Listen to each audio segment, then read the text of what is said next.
looking for unique places. picturesque market towns to mooch around.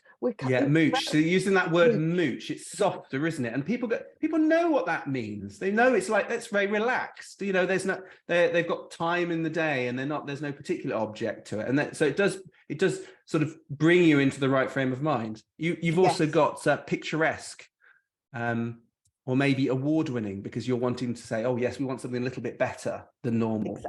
Exactly. So there's areas where we're elevating what we're saying. There's areas where we're saying, well, you're going to have something lovely to look at. And it's about a whole repertoire of words. We've got the word cuteness here. Everything in the clock tower makes it feel like it's miniature. This is under Barton Court Clock Tower here. Yeah. Because going in there, I thought, how does that make you feel? It does make you feel like you're almost in an Alice in Wonderland-like space. And we wanted to evoke that in what we were writing. It's a very different experience to some of the other places. So you need to appeal to people's psyche and tell that story and create that imagery in their mind. Yes, look at this. You can relax under the stars while you enjoy the views of Malvern Hills. I mean, if that doesn't take you there, and put a little bit of desire for that in there, I don't know what doesn't. I mean, that's what I do like about the words that you put out in just even the newsletters that I receive from you. They are good to read. They're nice to read, and they sort of make you want to do these things, which is obviously what we're talking about. But it is important, because you could very functionally have a listing here, just saying, well, these are some places you can go on a romantic getaway, but you need to bring some life to that. You need to bring that desire. You need to bring emotions that people want to feel, because ultimately that's, and I talk to people about this a lot, and you probably do it as part of Minx Media. When you're selling something, there's always a need that person is filling by buying a product or a service or a pain. Maybe it's a physical pain. Maybe it's that they need to cut the grass, and so they need a way of managing that. Well, they can get a lawnmower, or they could sub it out to a contractor. There's always a job that needs to be done. And it's always trying to find out what that job is and what people want to do. And then really linking your words into that and your vision into it so that they can see it. And I think you do an excellent job of that here. Thank you. Have you got any other? Sorry, Heidi, go on. You're absolutely right, Ben. But it's knowing what that need is, and certainly if you're appealing, if you've got a product to sell, it's hard not to make all your posts salesy. It's hard with social media not to make your posts really salesy. A lot of people do. You see so much of it. So how do you go about breaking out of that? So, you're a company where you don't know what to talk about yourself. You've got a product. It might be a great product, but you don't know how to sell it. How do you go about breaking that mold of just posting discounts and saying, oh, we're doing this, we're doing that, but actually really connecting with the needs of your customers? Well, let's think about something that is really engineering oriented, or something that's really functional. If you need it in your business, let's have a look at the situation in which you might need it. I mean, it could be anything from extrusion molding equipment to tell me more cartridges. Well, let's have a look at posting videos and working with the workforce that's using it, and posting videos about how it works, why they like that particular function that it has. Let's make it real. You mentioned that people have a problem. Well, let's get right to the heart of where this can help people. Make things conversational, not just functional, and listen to what people's needs are. And we can't apply our benefits of what we're offering until we know what those needs are. And then you say, well, this has got this feature and this is good because, and therefore you can really get to the nitty gritty, and it will resonate with people so much more. Than it's the first line in sales. We always say, for us people that like talking, Ben, you've got one of these and two of these. Well, listen to this first and then apply. It's hard for us, isn't it? It's very hard. But yes, and not using flaky words. Yes. Not using filler words. Cut down on the fog. I always say it's a bit like when you go on holiday, you pack everything in your suitcase and then you think, am I really? I'm like this anyway. I'm really, realistically, I'm never going to wear all those pairs of shoes.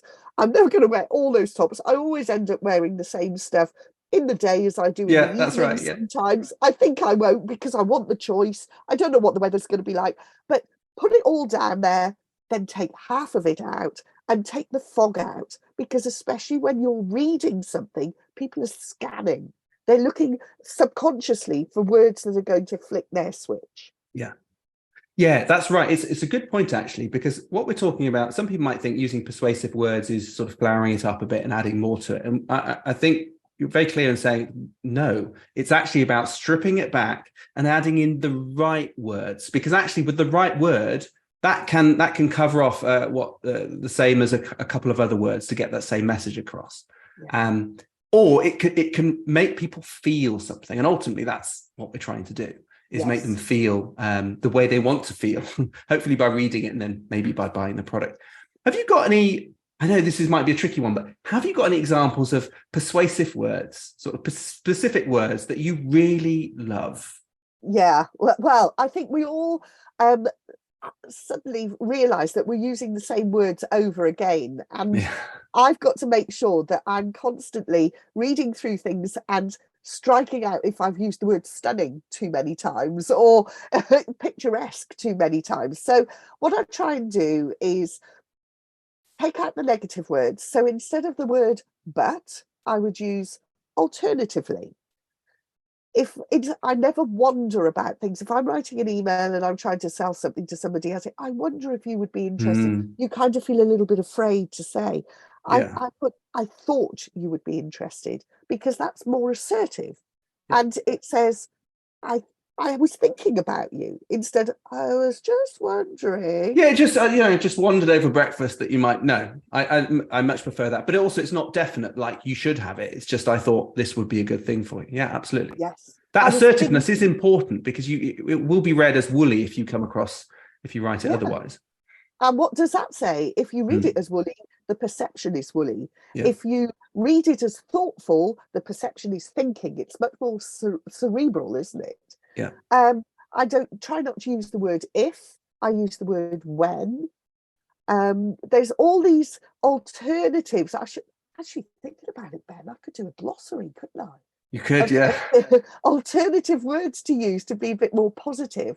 And I remember many years ago, people said to me, Heidi, you're very assumptive when you're selling, because I always think what I'm offering, I won't sell anything that I don't believe in. So I always think that what I'm offering is the best thing. So I'm always trying to impart that without browbeating people, but I'm assuming that they're going to buy this. So I'm not saying, if you want to have this, I'm saying when you sign up, I'm saying when you book your advertisement, I'm saying, what would you like in your advert, before I've even asked them if they want an advert. Yeah, you're getting buy-in from them. I like that. Yeah. Yes. So I'm trying to take people up that yes ladder and up that positive ladder.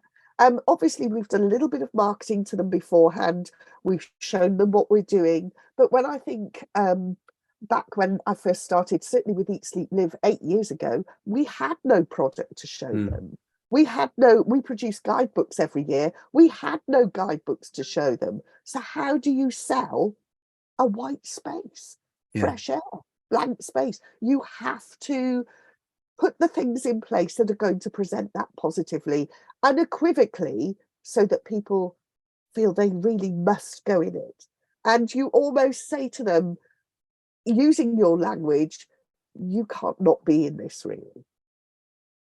You should definitely do that blog post. I will happily share it and link to it on our site. Write that down. I will mention that this book, which I've got, it's not coming up on my green screen is changing a little bit. It's called Persuasive Copywriting.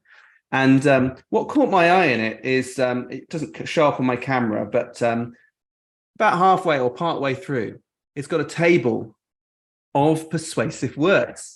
So these are like mathematically persuasive. So ones where it can be proven that it has so much value or force over the reader. And I'll see if I can read an example here. There's one, happiness. So if you just sort of if you want to evoke happiness, and you've got words, and it's not just one word, it's a series of words. So I have good news for you. You're just the sort of person we love working with. When were you at your happiest? What was the other one here? You've won. What makes you smile? Now, I know what you're thinking. This is what I see on spammy links and clickbait. Absolutely, you're right, because a lot of them do use these techniques to the detriment, really, of good copywriting. And I'm not suggesting, Heidi does not do that. And I think it can be taken to the nth degree where people are abusing it. But it's a fascinating book, I think, to understand how people use them and how people can use them badly so you don't. Because I think it's easy to fall into the trap. You look at many news sites, and down the bottom you'll have the alternative links to other places, or advertorial type content where they're sort of placing an ad that looks like an article but it's not. They will use a lot of these titles to hook you in, and I think that's wrong. I think because they overpromise and don't deliver half of what they promise in the subject line. But it's good to understand that. So you can keep things honest and look at things in the right way. But how do we avoid that? Let's, in terms of writing, if we're trying to write social posts and hook people into our site, how do we avoid having clickbait headlines and something that's social media posts that look too spammy? Is there any guidelines or rules? Maybe if you look at it and you don't like it, don't post it. Yeah, well, yes. I mean, if the thing is, if you see everything from your own point of view, are you your own typical customer? You might not be. You hope you are, because you're, if you're owner operated, you're hoping that you're doing something that people like you like. But and so you can be your own gauge. But it's interesting that you've mentioned a headline and news, because a headline is what hooks you in, and writing headlines is a real art in itself. And if you've noticed, they're very short headlines. Excuse me. They are traditionally not more than 5 or 6 words. So they do hook you in, but they can't use spammy words. Like the minute you see things like the word free, like the word all the things that MailChimp really tells you not to use that are trigger words. And I mean, I'm amazed there's any words left to use at all. I know. So, but there are some trigger words. If you want your emails to be opened, if you want your things to be read, and if you want your social media to be read, I always think try and personalize it to your audience. So almost maybe ask a question, or let's say if I'm sending a personal email to somebody that I want them to buy from me, I will put the name of their business in the headline, in the subject line, and then, for example, Heggie's Butchers in our Herefordshire guide. Well, straight away, they can see that that is definitely destined for them, because it's got their business name on it. And then they're thinking, am I in a food and drink guide? Oh, that's interesting. So they will open it. Yes, now, you've got some curiosity going. Yeah, yes. Love it. So they might not have opened it yet. They might not be in it yet, but they're now understanding that they could be in something that is food related. So you have to make things very specific to your audience. And I think when people have a broad audience and they're saying, well, we can appeal to anything, and your social media quite often is quite a broad audience, that you have to understand that some of your social media isn't always going to connect with absolutely everybody. So it's a bit like when you segment your e-newsletters, you'll have some posts that will connect with certain parts of your audience. And the words that you use, if you're attracting walkers, then I would put a post out that instantly is headlined for walkers. And then I'll tag all sorts of different walking communities in. If I'm sending out an e-newsletter, again, I'll put that specific interest in.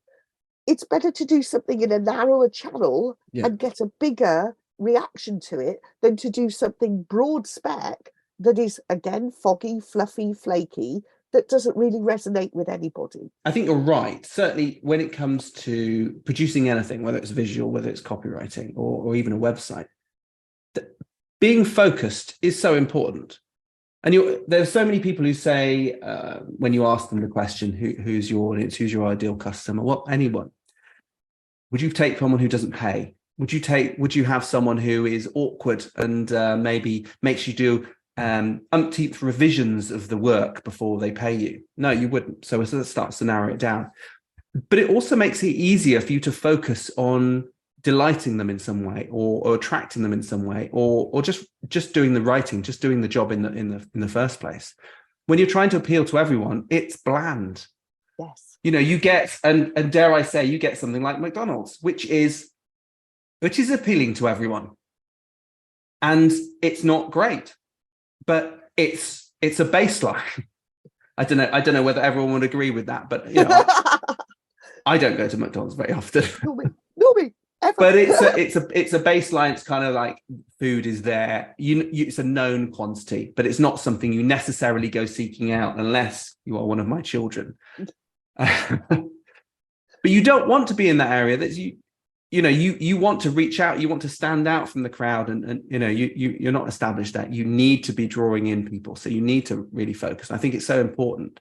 And it's interesting you bring up MailChimp and email marketing, because that is one area in our crowded inboxes that we have today, with email just sort of falling in all day. You need to stand out. And I love the idea that you're mentioning the company name, because they know it's for them. And I like the idea that there's some ambiguity as to whether they're in or not the guide, but you're not lying. It's not wrong. But it does provoke them to, oh, I must check that. Now, I've definitely seen some emails where people will use that in a bad way, and they will almost lie about saying they've contacted you or something like that. It's just wrong. No. It works to get your attention, but it's wrong, and I would delete that immediately. But I think actually emails are something where it's critical to cut through the noise, because when you see it, when you're scanning and you're just looking to delete as much as possible, you need something that's gonna jump through that. Have you got any other examples that would be good to have a look at? I don't know, on your Eat Sleep site, or maybe some work you've been doing with customers? Oh, I work with an architect. I think you work with them as well, actually. Yeah, I'll see if I can bring up his. I don't know if Thomas. you've got any blog posts on there we can show. I'll have a little look as well. So the thing with this architect is he is one of the top 25 grand designs architects. So he tends to speak in a very technical way, and he's very eloquent. But to put something on a website, you have to put it into a layperson's language. And there are some very interesting topics that I knew nothing about. And I thought, well, how am I going to convey this for this architect in a readable way that people will find it? Mm. And it might be something about making your house making your home more carbon neutral, or energy saving, excuse me, making these topics less dry, but also making them of value to somebody, because you have to have some technical information in there for people to apply. So look at this, how to build a paragraph 80 home in the open countryside, or how to write a brief for your architect. Now, let's have a look at that, how to write a brief for your architect. Excuse me again. As you can tell, I'm a little bit croaky today. So, we believe great buildings can only come from a great brief. And you think, why am I having to brief my architect? Surely the architect's going to tell me everything. They should know what to do, shouldn't they? They should know what to do. Yeah. They do know what to do, but not until you've told them what you want. So they're not living your life, and you have to take some responsibility for that vision. So if your architect comes up with things that are way beyond your budget, if they come up with things that are more their design than your design, you can't blame them if you haven't briefed them properly. So the way to get through this is, if you're planning a self-building, considering hiring an architect to realize your dream, it's important to get the briefing process right. Yeah. So yeah. Gary's provided a great brief here on how to get the most out of your architect, because architects are expensive. Architects charge for, they're, it's a bit like a lawyer, they'll charge for everything, and of course they do. Time is money. We all do. So writing a good brief for them about what your lifestyle is like and putting all this information into this particular blog was really important to be able to attract people on a very entry level basis way. Now, we've used this blog all over the place. We've used it in press releases, we've used it in building magazines, we've used it in property newspapers, and it's attracted really good attention because it speaks a layperson's language. Yeah. Yes, you want to know that your architect knows their stuff and you can throw a little bit of terminology in, but at the end of the day, if we don't understand it as customers, we can't connect. Yeah, absolutely. And what I like about this idea is it's providing helpful advice. There's actually a download, so you can get, I think it'll be a PDF download from this one. But it's not trying to sell Thomas Studio. I mean, it is a little bit. But the idea is saying how important it is to have a brief. And this is the questions you should be asking your architect. This is what you should be drilling them about. Because actually, a lot of architects might not do that. And so what it does is then elevates Thomas Studios to, this is an architect who asks all these probing questions. So we can help deliver the house that's going to work for you, or the extension, or whatever it is he's building, which is incredibly important. And it's also saying, as a company, we want to listen to our customers. Yeah. It's not saying that we will dictate to our customers. It's saying, you tell us what you want and then we'll do it. Not we'll tell you how we're going to do it. And it's not your project anymore, it's our project. And when we put something like that out into a newspaper, let's say it's a press release, let's say any press release, and press releases are all about like us. When I talk about marketing, I talk about several modes of marketing. You've got your general marketing, which is far-reaching. You've got your PR, which is press releases and public relations. And you've got your advertising. And your advertising is punchy. It says, buy me, we want your business, you're in control of that space that you've purchased, and how you present, again, is a fine art, how you connect with your advertising audience to make them engage, because people skim across adverts. So the language you use in an advert is very different. The language you use in a press release is very different, because what you're wanting to do is you're not selling in a press release. PR, public relations, is about people feeling good about you. It's about whether you've won an award, but not in an arrogant way. It's about perhaps how you took the journey to the award, what the award means to you, who in your business helped you get that award, sharing the love of recognition. Yes, you're putting an image out there. We all know the end purpose, but we want to feel good about that business we're reading about. And that's what PR is about. So you would use different positive language in your PR more than anything else. Yeah, and actually, I mean, PR can be used in, there are negative campaigns as well, which you know, people might raise because it might be that your company will benefit from certain legislation if that passes, hopefully positive legislation for the environment and the world. I mean, many companies use this in a very detractive way, but it might be that you can actually put out lots of PR about things that are happening that are bad. So maybe farming practices that are high in carbon, or something that's dangerous in a health and safety environment. You might want to highlight those things, and you can, you know, use certain emotions to draw those to light as well. Obviously, being careful, because I think people do cross the line in that sense. So, yeah, being a thought leader is exactly. Yes. Yes, bringing people's attention to important topics. Well, you know, and I don't think things aren't always light and fluffy. The world isn't like that. And sometimes we do need to say, look, we've got to stop doing these things, or, you know, in order to, and that might benefit my business. But even though, because of that, we still need to do this. We still need to push forward. But yes, also, being a thought leader, I think that kind of wraps it up. It's showing people that you have a similar thought process to them, or you're like-minded, and people buy from people they like, people they trust. So if you can resonate with them in a different way to outside of your business, perhaps, especially if you've got something that you want to promote, like we said, that's very technical, a little bit dry, very mechanical, how do you get those messages across without it just being literally a nuts and bolts topic? Yeah.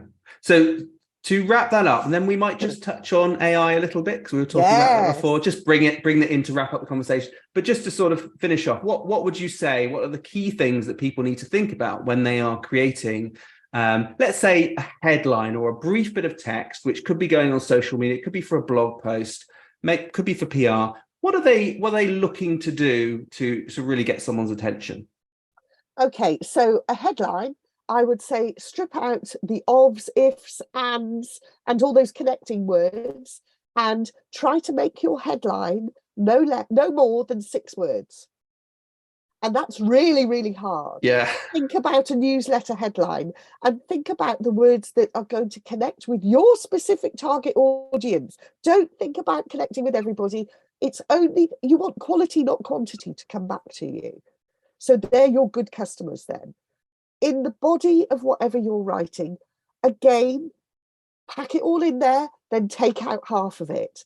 And think about the words that are going to resonate with the people that are on your wavelength for what you want to sell them. We'll write a different blog post to appeal to families to the ones that appeal to couples. So what is the language that you need to use? And keep it positive. Again, take out the we wondered if. Change all these things to positive alternatives, and maybe have a look at a thesaurus and think about, have a list of them. Have a list of the things that words that you like to use. I'm always talking about Herefordshire's glorious countryside. So there we go. Glorious. I can't help it. Whenever I think of Herefordshire, I think, what do I think about? What comes into my mind? The word glorious. At the moment, it's packed with daffodils. It's vibrant with blossom. Packed, vibrant, yes. And they're words actually that when you say them or read them in your mind, they can sound nice as well. Yeah, yes. Lovely. It's fragrant. Yeah. With, flowers and blooms. All these words are really evocative. And as you mentioned before, Ben, if you can make people feel something, then it's much better than making them just read through something. What's the point? Waste of time. Why bother even looking at this? Yeah. And it doesn't have to be long. It just has to be good. They do say, I think certainly WordPress will say, oh, your blogs need to be 300 words long. Well, actually, by the time you start writing, that's not that long. It's just, no, it isn't. But you certainly shouldn't pad it to fit that. If you've got an audience and you've got something to say and you can say it in a punchy way, you do it in the punchy way. You don't pad it. It's like a book. Often they're padded out just so they're a certain thickness or page count, and that's a waste of my time putting that in there. I want the points. Give them to me, and then maybe you can follow up with additional online stuff. But the book, and I think it's the same with a blog post, social media post, videos, anything you're creating. Yeah. So the key thing: strip everything out, put it all down, pack your suitcase, and then throw out all the pants and all the t-shirts and all the things that you're not going to wear. Right. We'll leave it there. Find alternative words. Yes. Extend your repertoire. Wash your pants during your holiday. Of course. Wear them again, but make them look different. Yeah. Wash your pants. Yeah. Right. We'll condense that into a little nutshell for Take everyone. a belt instead of a new dress and just make your dress look different. Yeah. Using a different word, you can just describe the same things but differently. Yeah. It makes a huge difference. Thank you. Before we finish though, and actually no, thank you. That's a very quick thank you, Heidi, because whenever I talk to you, and certainly looking at some of the work that you do, and as I said, the newsletter that comes through, I do love the way you use words, and I definitely recommend to anyone, if you are at all struggling. I mean, Heidi's advice here is brilliant. Try it yourself. If nothing else, it'll be a good brief to give to Heidi. But get Heidi to do your words for you, because she does a great job at it and is going to take all that pain away. And she'll know exactly how to focus it for your target audience and then write the right prose to get the attention of them and then deliver the action you want off the back of it. So thank you. And in fact, we've got some great other talks that and presentations that Heidi's delivered. So I'll make sure we link those in the notes as well. But just to finish, Heidi and I were talking about AI. Surprise, surprise. I mean, it's the big topic that everyone is talking about now. And Heidi was saying, actually, a lot of people are worried about this, especially copywriters. They're worried about this, but you're saying you've got a different take on that. Yeah, totally. I mean, as a wordy birdie, as my friend calls me, she's always ringing me up for a strap line or something to go with somebody's logo. If I, for example, let's take the architect's website as an example. If I'm looking to write about a topic that I know nothing about, he hasn't got time to brief me on it, or what's the point in paying me? I can use AI to give me that information and then rework it for a fraction of the time that it's taken me to research, to write it all, just rework it into a language that works for his purposes. So it's the same with anything, really. It actually, I find that AI cuts down on the amount of time I'm spending on things and means I can get more work done in a shorter amount of time. And it's also pulling in information that I probably wouldn't have found was I just Googling, because you might sort of think, well, who's Googling smoochy stays? Those aren't keywords or anything like that. But once you add them in, Google knows that the topic you're talking about is romance because it's got all that thesaurus built into it. So when you're using AI, if you say, give me a topic on romantic places to stay, 10 romantic places to stay in Herefordshire, it will bring that information to you, and then I might be able to create that into a blog if they're members with Eat, Sleep, Live, of course. But of course, anything like that, if you're looking to write about something and your skills aren't that great, AI is fantastic, and then you can rework it. It's literally doing, in my opinion anyway, in experience, half the job for you. It might depend how you're using it. Yeah, and what we were saying before is really the writing is not about writing. It's about the editing. Yes. I mean, obviously there's some thought before it, the focus, what your intentions are, what actions you want people to take. But when it comes to writing, that in some ways is the easy bit. It's the editing that takes the time to go through and unpack that suitcase and strip out what doesn't need to be there. Because it's very easy. I think we were giving some examples last time we were talking about this, just to say, I want 1,000 words on this topic. It will produce you 1,000 words exactly. And you can copy and paste it in it. It might be right. It might be some errors in there. There's definitely going to be Americanization in it, in some of the language, which you're going to need to change. But from a point of view of you or I or any copywriter, it should not be worried about this. This should be a tool. It's like Photoshop. It's like anything else. It's something that's really useful. I think great for clients, really useful for them just to pick up a few bits that they need and pull some stuff together and then give it to someone else to do what I think is the hard bit. Yeah. The actual editing. Yeah, why not? That's a great idea, Ben. And you also, if you're looking at an article that's 1,000 words on one topic, you'll find there's a lot of repetition in there as well from AI. Yeah, no, I've definitely found that. It will say things in different ways, but it is repeating it. And it's like, no, we need to strip that out. I mean, it's just the way they work. No, fascinating. Thanks, Heidi. Really good to speak to you again. It has been too long, and hopefully I'd like to come on one of your webinars at some point. We'll work out a topic for that, I'm sure. Thank you. Yes, please.